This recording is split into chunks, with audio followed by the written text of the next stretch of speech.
வணக்கம். நிகழ்ச்சி மூலமாக உங்களை சந்திப்பதில் பெரும் மகிழ்ச்சி அடைகிறேன். வாழ்க்கையில் வெற்றி பயன் நோக்கி பயணம் செய்து கொண்டிருக்கிறீர்கள். இந்த பயணங்கள் நல்ல முறையில் வெற்றி பெற என் அன்பின் வாழ்த்துக்கள். வாழ்க்கையில் இவ்வளோ தூரம் ட்ரை பண்ணி மேலே வந்து கொண்டிருக்கிறீங்க. இப்போ நீங்கள் யோசிக்காதீங்க, வாழ்க்கையெல்லாம் ஸ்லோவாக போகுது. ஊழியங்கள், பிஸ்னஸ், தொழில்கள் எல்லாமே ஸ்லோவாக போய் கொண்டிருக்கிறது. மறுபக்கம் எதிர்ப்புகள், பிரச்சனைகள், பிராபலங்கள், மறுபக்கம் குறைவுகள் என்று சொல்லி பல காரியங்கள் நினச்சி சோர்ந்து போய் கொண்டிருக்கலாம். ஒன்றும் கவலைப்படாதீங்க. இந்த உலகத்தில் பிரமாதமான வாக்கு தத்துவங்களை நம்மை படைத்த தேவன் கொடுத்திருக்கிறார். இதோ இந்த உலகத்தின் கடைசி வரைக்கும் நான் உங்களோடு கூட இருக்கிறேன். கடவுள் உங்களோடு கூட கடைசி வரைக்கும் இருக்கிறார். இன்றைக்கி இருக்கிற குறைவில் என்ன, சரீரத்தில் பலவீனமாக இருக்கிறேன், பொருளாதாரத்தில் பலவீனமாக இருக்கிறேன், அல்லது நான் செய்து கொண்டிருக்கிற காரியத்தில் கட்டடத்தில் பலவீனமாக இருக்கிறேன், கட்டி முடிக்க முடியாமல் இருக்குது, இன்னும் இது கட்ட முடியல, பீஸ் கட்ட முடியல, அவைகள் இவைகள் என்று நிறைய காரியங்கள். பிள்ளைகளுக்கு திருமணத்தை ஏற்படுத்தி வைத்துட்டு, இந்த ஃபங்க்ஷன் ஏற்படுத்தி வச்சுட்டு என்ன பண்ணுறதுன்னே தெரியல, எல்லாமே ஸ்தம்பித்து அப்படியே நிற்குதுன்னு நினைக்கிறது. ஆனால் ஒருபோதும் கவலைப்படாதீங்க.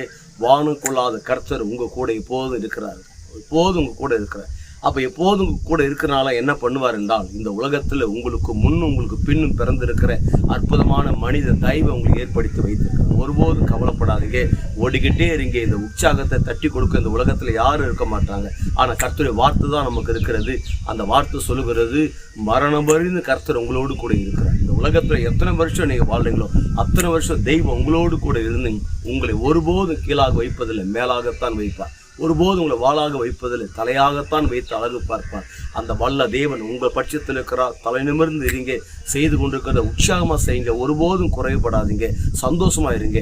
அப்படி செய்யும்போது என்ன உண்டு, உங்களுக்கு விசுவாசங்கள் லெவல்கள் அதிகரிக்கிறது. அந்த விசுவாச அளவுகள் அதிகரிக்கும் என்ன இருக்குது, ஒட்டுமொத்த உலக நாடுகளுக்கு நம் ஆண்ட இயேசு கிறிஸ்து உங்களை கடன் கொடுக்கும்படியாக வைக்கிறார். நீங்கள் வற்றாத நீரூற்றை போல் இருப்பாய் என்று சொல்லி உங்களிருந்து விடைபெறுகிறேன். உங்கள் நண்பன் ரவி, பெரியபாளையம்.